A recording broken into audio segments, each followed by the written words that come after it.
Yeah, thanks for having me. So I think I feel a little bit of fish out of water because I'm not a scientist. I don't know what a lot of these complex chemicals that you guys are talking about, but I think you have a good perspective about how we can use your expertise for policymakers. So we started the Congressional PFAS Task Force last year in 2019 at the beginning of the 116th Congress. We had 14 members when it started, 7 Democrats, 7 Republicans, and now we've grown to more than 60 members.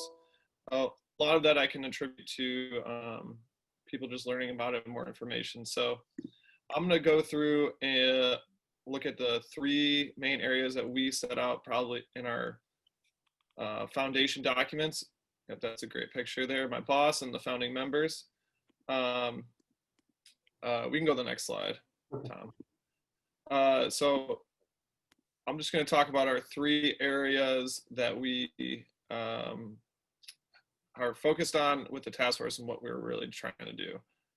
Tom, I think you went ahead 1 too many slides. Here? Perfect.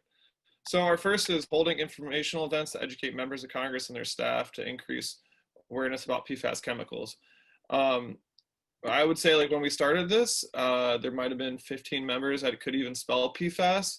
And now, like I said, we're up to 60. So we had to do a lot of work to just inform people about this, because if it's not in your district, you're not hearing a lot about it, members just really didn't know. There's so many things that come across members' desks, from education to defense policy to all other things that, you know, we really needed to inform people about this. So we kind of did this from a few different angles to make sure that we could always include everyone and get everyone's perspective, and also make sure that we could keep this nonpartisan.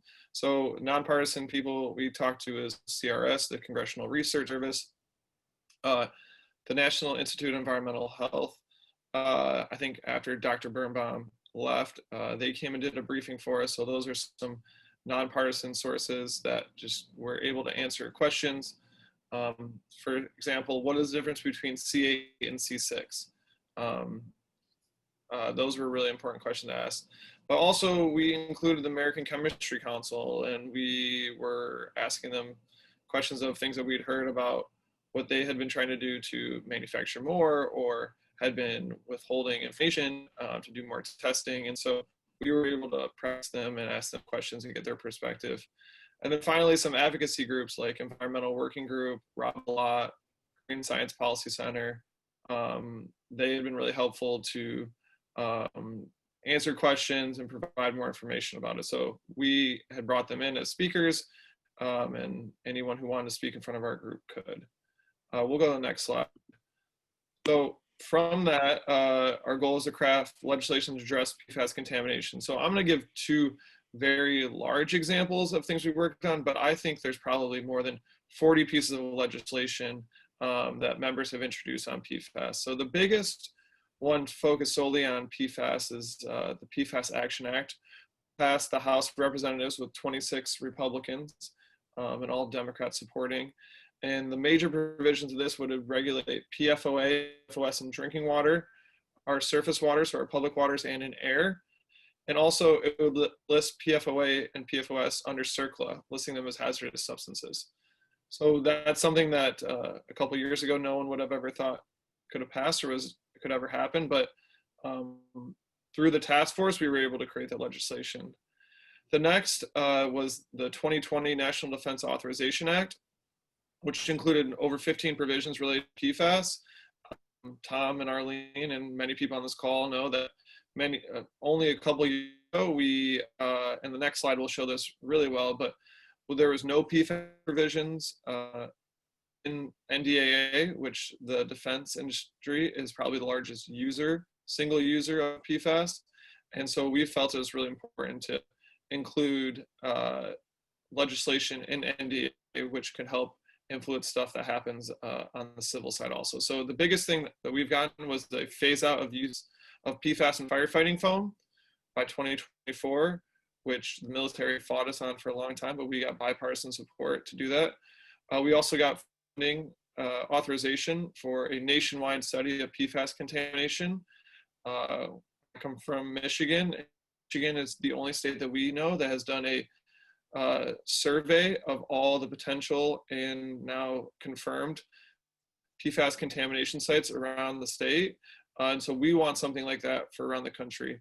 And I think that's good science as part of it, but also from a political perspective, if people know this is in their community from and in their congressional district, they will do more on it. So this study will both help inform the public and science makers and regulators of where to look and try to clean this up, but also increase political support for it.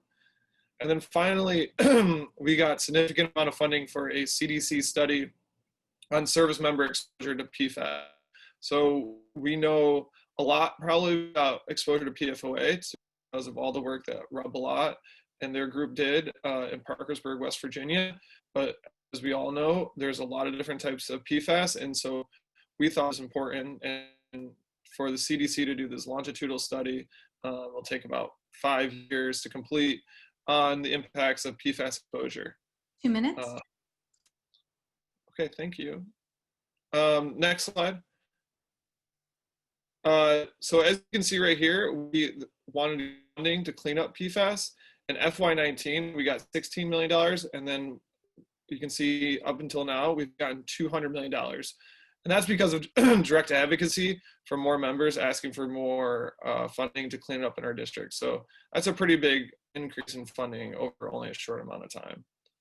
So my final slide here, Tom, is how does this all work? And I think we can talk more about this, but what like I can really say is the more people know, the more people that will take action. So information is key. The more people hear that this is in their backyard, the more people get involved. And that's how we've increased the PFAS task force from just 14 members to 60. So sometimes the solution requires new laws and new regulation. And sometimes the solution requires more money. And it just depends on the situation.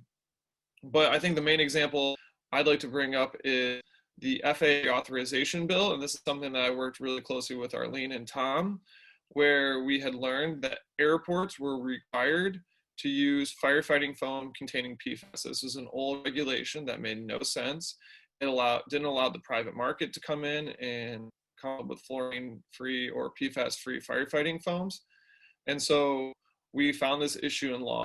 Arlene helped us understand if there was alternatives and explain science to people about why it's bad to use PFAS firefighting foam.